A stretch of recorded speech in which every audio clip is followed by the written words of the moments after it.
Hello, children. It's time to revise our lessons uh, for our forthcoming half yearly exam. So, today we will be doing the chapter on directing, chapter 10 in your textbooks. So, here we will first of all see. Last day we discussed about the objectives, what is directing. Then next we should start with this. We studied about motivation. Next we will start with revise starting with leadership. First of all, we must see what is leadership. Leadership is what? It is the process of influencing behavior of other people to work willingly towards achievement of specified goals. So leadership, it's influencing the behavior. It influences the behavior. When you are become a leader, you should try to influence the behavior of the people. For what? For working willingly. They should be working willingly. If you are a true leader, good leader, you should be able to make your subordinates work in a true way, in a very, in a very, in a very cool way, so that the specified objectives can be achieved. Then comes the what are the qualities of a good leader? He must have a good physique, that is, he must be well built, have a very good personality. He must have the courage to face any kind of situation. Okay? Then he must be intelligence. He must have some intellect to decide upon certain matters very fast. He must have the sense of judgment. There may be situation when there is no one, he has to decide upon himself. So he must have a sense of judgment. And then he must be a good listener also. And he must have a maturity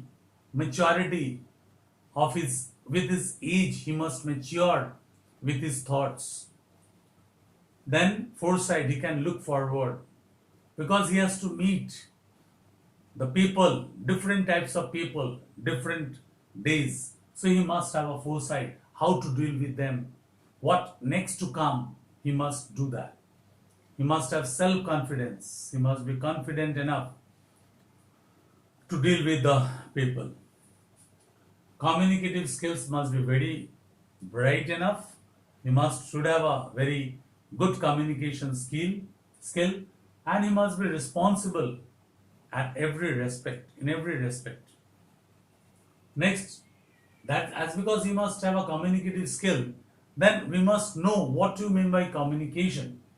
It is the process of exchange of thoughts, ideas, opinions between two or more persons. Communication takes place between two or more persons. It comes from the Greek word communic, okay, Latin word communic rather, and so it's a communis. It can be said, and so it is a process of exchange of thoughts, ideas, opinions between two or more persons. Next comes, what are the steps? A very important part of this. What are the steps in communication? It's a very important part because the questions on these at this is a very common question for everyone at every level. Even in class 10, this year they don't have it, but still in every classes wherever there is communication, there is the steps is a must. It's a must for everyone. Okay. So step: sender, message, sender, who is sending, one must be sending. Then while sending the message, he must encode them, put them into codes so that no other can see them. Then channel, through which channel he wants to send, he must select that channel. There is the receiver at the other end, and the receiver must decode it. He must know the code of that particular message and use that code, and then it decode it. That means open the this message. Then after that, after going through the message, he must give the feedback. So this is the steps. It's a very important part. Don't only put the steps, you should explain them. 5 marks question must be explained. All the points must be explained. Next comes objectives, promoting managerial efficiency. Because if you don't communicate in a proper way, managerial efficiency cannot be promoted. Implement decision quickly. Good communication skills, in proper time, it implement decisions very quickly. Educate and train people. Every point has to be described. Secure feedback, create teamwork, and motivate the employees. These are the few points of objectives of communication. And then there are some barriers to communication. That means it creates some obstacles to communication. What are those? Physical barriers? A person might be far away. It's very difficult to communicate with them. Psychological thoughts, process, then semantic. Different languages are used by different people, or same words used in different ways. Meanings, different meanings are there. Then organizational barriers, technological barriers, status, premature evaluation. Some people premature it. That means they say something before understanding, so it creates a barrier.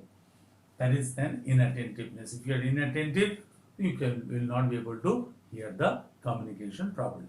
So this is what is the leadership directing all about. Directing is finished, is completed within this. Okay, and this is we have revised. Please go through the lesson plans very minutely so that you will be able to answer the questions which come in your half yearly exam. Please do it. I hope you will do it. And so for the timing, please excuse me. And it's time to disperse. Okay, thank you. See you once again. Bye bye.